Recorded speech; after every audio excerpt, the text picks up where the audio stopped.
When decorating our homes, most people like to keep it simple. The suburbs are packed with droves of nearly identical houses, but some individuals choose to stand out from the crowd. From invisible tree houses to beautiful penthouses, we are exploring the weirdest homes in the world.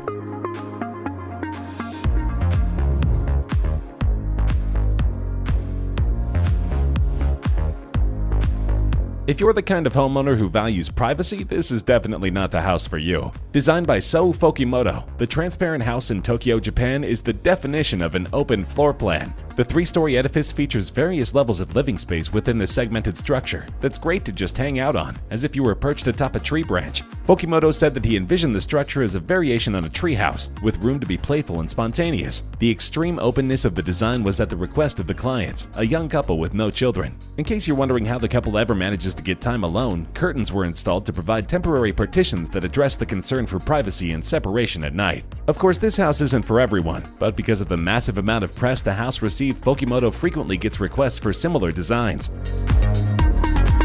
Seemingly the work of fiction, this unusual California house has also been boldly brought to life by skateboarder and designer Gil Le Bon de la Pointe and Los Angeles-based architect Francois Perrin, a world champion, pro skater, and the brain behind Soul Technology, his very own skateboard footwear and apparel company. This unusual house can easily be appreciated for both its modern architectural aesthetic as well as for its skateboard-friendly curves, inside and out. The concrete and glass residence is named Paz House after the former world champion and is split into 3 sections to accommodate living and dining areas at one end, a bed and bathroom in the middle, and a practice area at the far end. The concept of the house is a ribbon that creates a continuous surface to be skated from the outside to the inside. Each space is skatable, as the ground becomes the wall, then the ceiling, and a continuous surface forming a tube of a 10-foot radius. Senizergis says that he hopes to host his skater friends for years to come. Warsaw, Poland is home to the world's skinniest house, which doubles as an art installation. Designed by Polish architect Jakub Szczesny, the Karet House in Warsaw is wedged inside a 4-foot crevice, described as a cushion of air between 2 buildings. The Karet House stretches over 30 feet tall, but is simultaneously only 28 inches wide at its narrowest point, thinner than a stovetop, and just 4 feet wide at its widest. The house was built for famed Polish-Israeli filmmaker and writer Edgar Karet. Karet said he was moved by the construction of the house, as his family hasn't had one in Warsaw for the past 70 years. At a press conference which took place in October 2012, Karet said that it was his first time that he'd come to Poland not as a tourist or a writer promoting a book. Then he was coming home. Though most people are not clamoring to live in such a cramped space, there's a long waiting list for this now famous home. Karet says that he will pass it on to a friend or colleague when he moves out.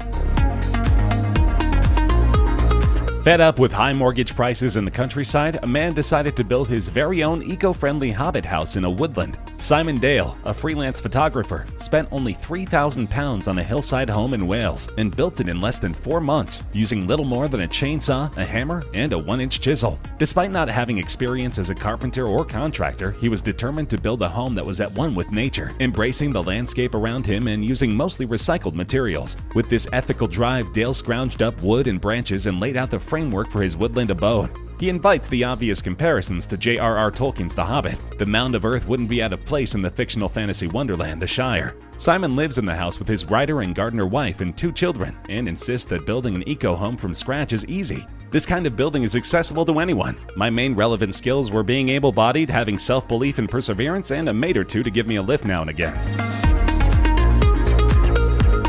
From the exterior, this house looks like a simple utilitarian water tower. Chateau d'Eau is a 100-foot-tall Belgian water tower that was recently converted into a single-family home. Built in 1938, the brick and concrete tower now houses a 2-car garage, 2 bedrooms, and a sizable multifunction room and kitchen in the former water tank.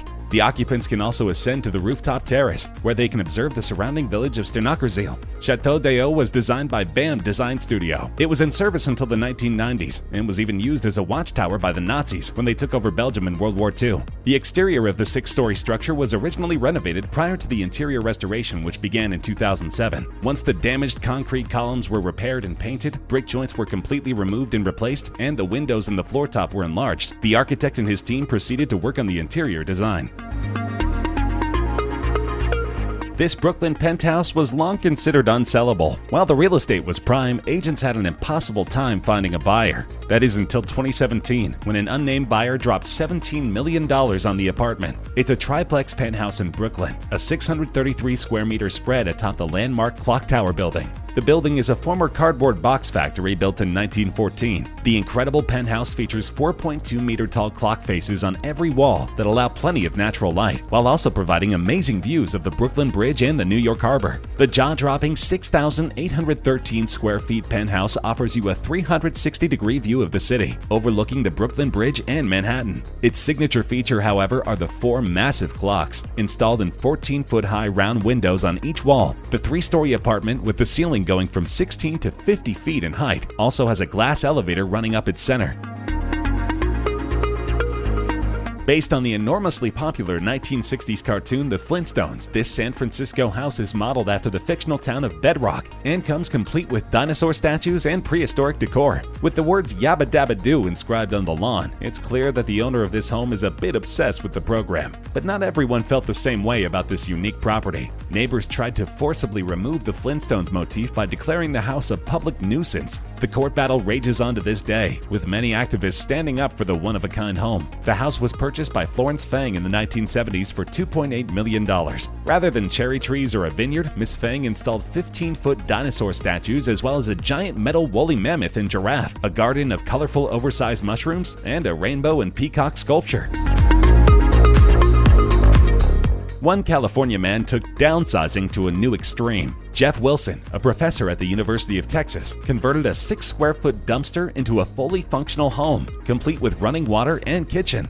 The environmental studies professor wanted to prove how simply people can live in such a compact space. It all started as a project that he began with his students. The idea was basically this: Jeff and his students would turn the regular dumpster into a sustainable home where he would then live for an entire year. On February 4, 2014, Jeff moved into what would be his home for the next year, a normal green dumpster. The first night, he slept in a sleeping bag on some unfolded cardboard boxes on the floor. The dumpster has come a long way since then. He added lighting, a new floor, and plenty of decorations to make it feel cozy. The project was a response to the lack of housing globally and the advent of the micro-housing movement in crowded cities like Austin. Somewhere in the megalopolis of Mexico City is one of the world's strangest homes. This particular home has a marine motif and resembles a seashell. The story goes like this: a young family tired of their conventional home yearned to live in something a little more integrated with nature. Their wish was granted by Javier Senocian of Senocian Arquitectos, a celebrated Mexican architect whose work is considered both pioneering and controversial in the field of bioarchitecture. Instead of a boring old practical square dwelling, they now live inside a giant psychedelic mollusk shell. Inspired by the work of Gaudi and Frank Lloyd Wright, the seashell house is dominated by smooth surfaces, spiral stairs, and natural plantings that make it feel like you're living inside a snail. The house design is very innovative, unusual, and audacious. Upon first glance, this structure is the result of an unfortunate crash landing in the jungle, but it's actually a hotel, and yes, you can stay in it. The fuselage, or the frame of an aircraft, is one of many accommodations offered by Hotel Costa Verde, a vacationer's dream resort nestled in Manuel Antonio National Park, located in Quepos, Costa Rica. Its many lodgings and amenities include not just the Boeing 727 fuselage suite, but also a restaurant carved out of another airplane, a cockpit cottage built out of an Aeropostale aircraft, and a railroad car turned restaurant. Staying here is not your run-of-the-mill hotel experience. The suite has an outdoor deck over each wing, one of which affords viewers sights of the jungle and the Pacific Ocean. The hotel is much more expensive than most lodging in the area, and it's easy to understand why. This house is a child's dream come true. Japanese studio Level Architects has designed an unusual 3-story family house, equipped with a slide that connects all 3 floors. This fun house is wrapped with staircases and a corridor on one side and the slide on the other side, which together form a circular route around the central area of the house. The living areas are located on the first floor and lead out to a double-height terrace, which also doubles up as a ball pen for children to play in. A bedroom and bathroom are located on the top floor, and a Japanese-style room and home office can be found at ground level. The 1,762 square foot Nakameguro home is located in Meguro-ku, one of the municipalities of Tokyo, Japan. Needless to say, the owner's children are the most popular kids on the block. The Steel House in the plains near Lubbock, Texas has a story of inspiration and tragedy. Robert Bruno, a Texas-based architect, labored on the house for more than 30 years, but never lived to see its completion. It's lay unused since 2008. Very little of his work exists anymore or is traceable, but he did go on to design and build a whole house based on this earlier sculpture. Bruno's Steel House, which overlooks the lake in Ransom Canyon just east of Lubbock, looks fit for a superhero villain. The artist never really explained where his influences came from. He never tried to justify his work. He just wanted to form these shapes out of steel, so he did. The building/structure does not seem to have any concept. Some people see a resemblance to cars from the 50s. Some people see insect carapaces. Others see a home that would be quite happy on a canyon site on Mars. Germany's latest roadside attraction will turn everything you know on its head. You can find the cafe along the A3 Autobahn in Wertheim. As well as a coffee shop, there's also a fully upside-down house next to it, which is open for the public to explore. The entire establishment belongs to an imaginary family named the Toppels. It's not just the outside which looks topsy-turvy. Inside, everything is upside down as well. Fruit bowls hang down from the kitchen ceiling, and you'll even find a toilet above your head in the bathroom. As if that wasn't all sufficiently disorienting, the entire building is built on a 6% incline. From the outside, this gives the impression that the house somehow fell to earth and came to rest precariously on its roof. And inside, the extra slant just emphasizes the already befuddling nature of the upside-down house in Trossenheide.